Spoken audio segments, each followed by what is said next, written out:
오늘은 시편 11편의 말씀을 묵상합니다. 인생은 험한 세상 살아갈 때 가끔 삶의 터전이 흔들리는 경우와 같은 어려움에 처할 때가 있습니다. 터가 무너진다는 것은 자신이 해결할 수 없는 어려움으로 당하는 사람에겐 정말로 어렵고 힘든 일입니다.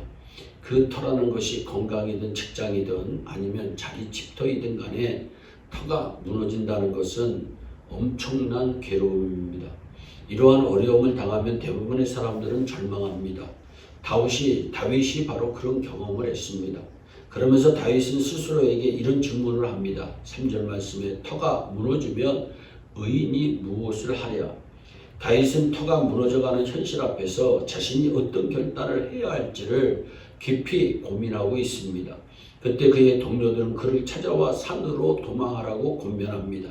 산은 물질일 수도 있고 권력을 가진 자일 수도 있습니다.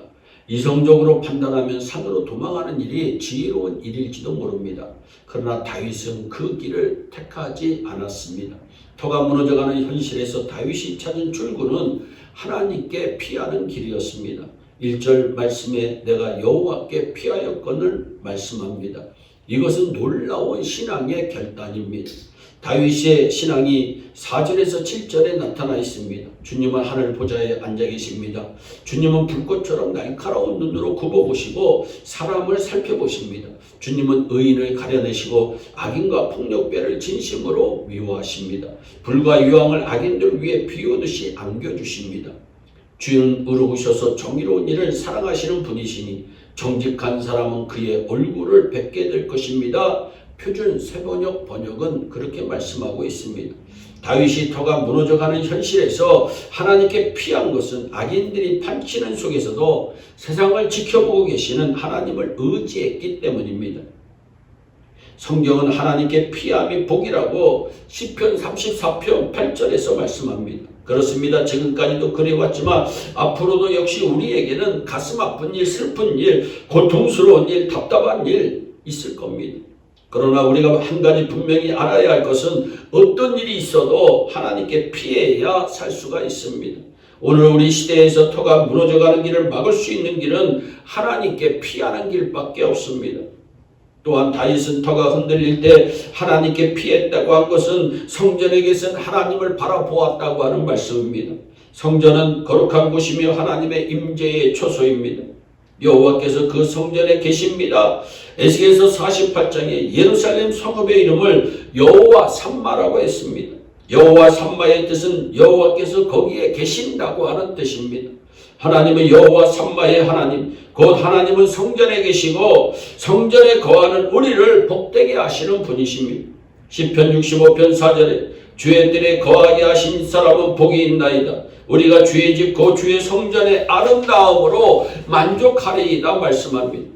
하나님의 사람 다윗은 성전만 생각하면 기뻐했던 사람입니다. 사람이 내게 말하기를 여호와의 집에 올라가자 할 때에 내가 기뻐하였도다. 우리도 하나님의 성전만 생각해도 기쁨이 충만하기를 바랍니다. 결국 다윗은 성전을 사모하다가 복을 받아 성전 건축의 기초를 마련하는 축복을 누립니다. 우리 인생의 터가 무너져 내리는 것과 같은 어려움이 닥칠 때 우리가 피할 곳은 하나님이 계시는 성전입니다. 손양원 목사님은 두 아들이 졸지에 총살을 당하는 터가 무너지는 비극을 당했을 때 예배당으로 달려가서 땅을 치고 통곡하면서 하나님께 매달렸다고 합니다.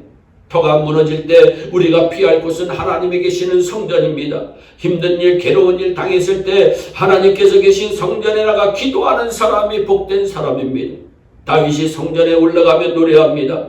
예루살렘의 평화를 구하라. 예루살렘을 사랑하는 자는 형통하리로다. 아멘. 예루살렘은 성전입니다. 교회의 평화를 위해 기도하며 교회를 사랑하는 사람은 형통의 복이 반드시 임합니다. 그러므로 우리의 신앙의 선배들은 교회를 떠나서는 구원도 없고 죄사함도 없고 축복도 없고 은혜도 없다고 말했습니다.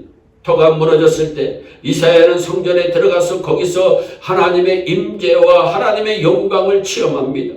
죄사함의 은혜를 받고 세상으로 보내심을 받는 사명 부여의 축복까지 누립니다. 누가복음 18장에 나오는 세리도 성전에 올라와서 기도하다가 하나님으로부터 의롭다고 칭찬받는 은혜를 받고 내려갔습니다. 우리도 어떠한 일이 있어도 교회를 떠나서는 안 됩니다. 어떠한 일이 있어도 교회와 예배를 등한히 해서는 안 됩니다. 주일에 교회에 나오던 사람이 6개월 동안 교회에 나오지 않으면 그의 영혼이 마비되고 하나님의 은혜에서 떠나는 영적 위기에 처할 수 있습니다. 터가 무너질 때 하나님께 피하고 하나님의 성전으로 피하면 우리는 하나님의 얼굴을 보게 될 것입니다. 정직한 자는 주의 얼굴을 배우리다. 정직한 자는 주의 얼굴을 배운다고 분명히 말씀합니다.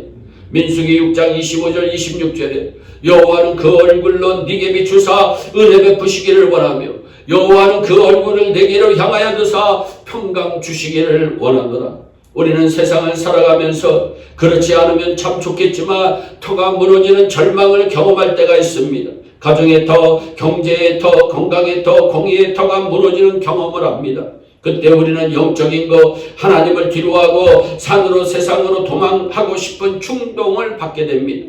그러나 우리가 피할 것은 오직 하나님이십니다. 우리가 피할 것은 오직 하나님이 계신 성전입니다. 저와 여러분들도 다윗처럼 오직 하나님께 피하셔서 복을 누리시기를 바랍니다. 하나님이 계신 성전에서 주님의 얼굴을 배웠고 주님의 은혜와 축복을 현세와 내세에서 충만히 누리는 우리 모두가 되기를 주 예수 그리스도의 이름으로 축원합니다. 기도하겠습니다. 사랑의 하나님 참 감사합니다.